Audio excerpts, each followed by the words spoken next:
India news के digital platform पे आपका स्वागत है। मैं हूं सिद्धार्थ प्रताप सिंह।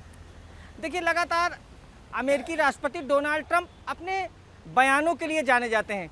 कभी वो कहते हैं कि हमने शांति करवा दी दो देशों के बीच, कभी कहते हैं हमने सीज फायर करा दिया। लगातार वो इस तरीके के बयान देते हैं जहां उनका कोई मतलब नहीं होता है, जिन चीज़ों में उनकी कोई भूमिका नहीं होती, लेकिन वो बयान अपने देते रहते हैं। अब इस बार उन्होंने टैरिफ लगाया था, जो आयात शुल्क लगाया था 50%, उसको कहीं ना कहीं सही ठहरा दिया। अब लगातार वो प्रेस के माध्यम से भी उन्होंने कहा कि नहीं एकदम सही है, अब अमेरिका बड़ा मजबूत हो रहा है इस टैरिफ से, आयात शुल्क से कहीं ना कहीं अमेरिका काफ़ी मजबूत हो रहा है।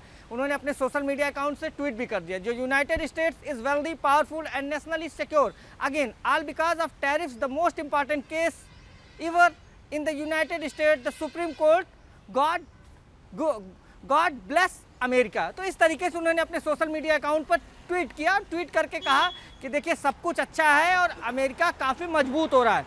छोटे छोटे व्यवसायी वो काफ़ी परेशान है इस शुल्क से। लगातार उनका कहना है कि अर्थव्यवस्था लगातार कमज़ोर हो रही है। जो विपक्ष के नेता हैं वो भी लगातार ये कह रहे हैं कि देखिए, ये फैसला गलत है। इसके पहले लोअर कोर्ट से उन्हें बड़ा झटका लगा, अब सुप्रीम कोर्ट में इस मामले को लेकर फैसला आने वाला है। लेकिन डोनाल्ड ट्रंप ओवर कॉन्फिडेंस या कॉन्फिडेंस, ये तो आने वाला वक्त बताएगा। सुप्रीम कोर्ट का जो फैसला होगा वो काफ़ी कुछ बताएगा कि उन्होंने जो फैसला लिया था वो कितना सही था। लेकिन इसके पहले जब वो गए लोअर कोर्ट में, तो लोअर कोर्ट ने बिल्कुल उसको गलत बताया और उनके फैसले को गलत बताते हुए कहा इससे काफ़ी नुकसान हुआ है, अर्थव्यवस्था को नुकसान हुआ है, खासकर छोटे छोटे व्यापारियों को काफ़ी नुकसान हुआ है।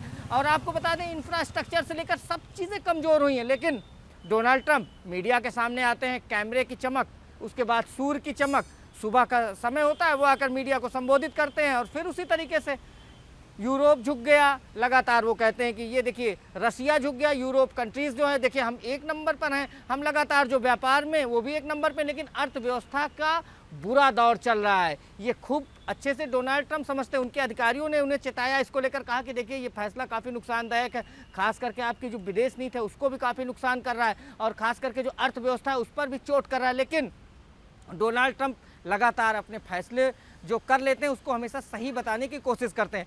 जब से वो राष्ट्रपति बने हैं तब से लगातार वो विवादास्पद फैसले ले रहे हैं। अब ये जिस तरीके से टैरिफ है उसको लेकर भी जिन्होंने फैसला लिया उसको आम आदमी भी गलत बता रहा है। लगातार लोग इस फैसले को गलत बताते हैं, लेकिन लगातार वो अपने फैसले को सही ठहराने के लिए अपने सोशल मीडिया अकाउंट से ट्वीट्स करते हैं और बताते हैं कि सब कुछ सही है, अमेरिका बहुत मजबूत हो गया है, हर क्षेत्र में लगातार अमेरिका विकास कर रहा है। लेकिन वहीं बगल में खड़ा हुआ एक व्यापारी वो लगातार ये कहता है, वो जब बाहर निकलता है और वो कहता है कि जब वो मीडिया से बात करता है, मीडिया से बात करते हुए व्यापारी कहता है कि बड़ी बुरी स्थिति है। खिलौने का व्यापारी है, वो खिलौने का कारोबारी है। उसका कहना है कि नहीं देखिए, काफ़ी कुछ खराब हुआ है, हमारी अर्थव्यवस्था पर भी इसका बुरा असर हुआ और लगातार हम लोग परेशान हैं। तो इस तरीके से लगातार वो जो अपने फैसले लेते हैं और वो जो फैसले लेते हैं उस पर वो अडिग रहते हैं। लेकिन कई फैसले ऐसे होते हैं जो ओवर कॉन्फिडेंस में होते हैं। जो आर्थिक मामलों के जानकार हैं उनका कहना है कि नहीं, ये फैसला पूरी तरीके से गलत है। लोअर कोर्ट ने कह दिया कि ये फैसला गलत है, लेकिन फिर वही बात, डोनाल्ड ट्रंप अपने फैसले को लेकर हमेशा सही ठहराते हैं खुद को। और अब फिर उन्होंने एक बार मीडिया के सामने आकर बड़े बड़े बयान दिए हैं और ये अब देखना होगा कि किसी भी समय सुप्रीम कोर्ट इस टैरिफ को लेकर फैसला दे सकती है।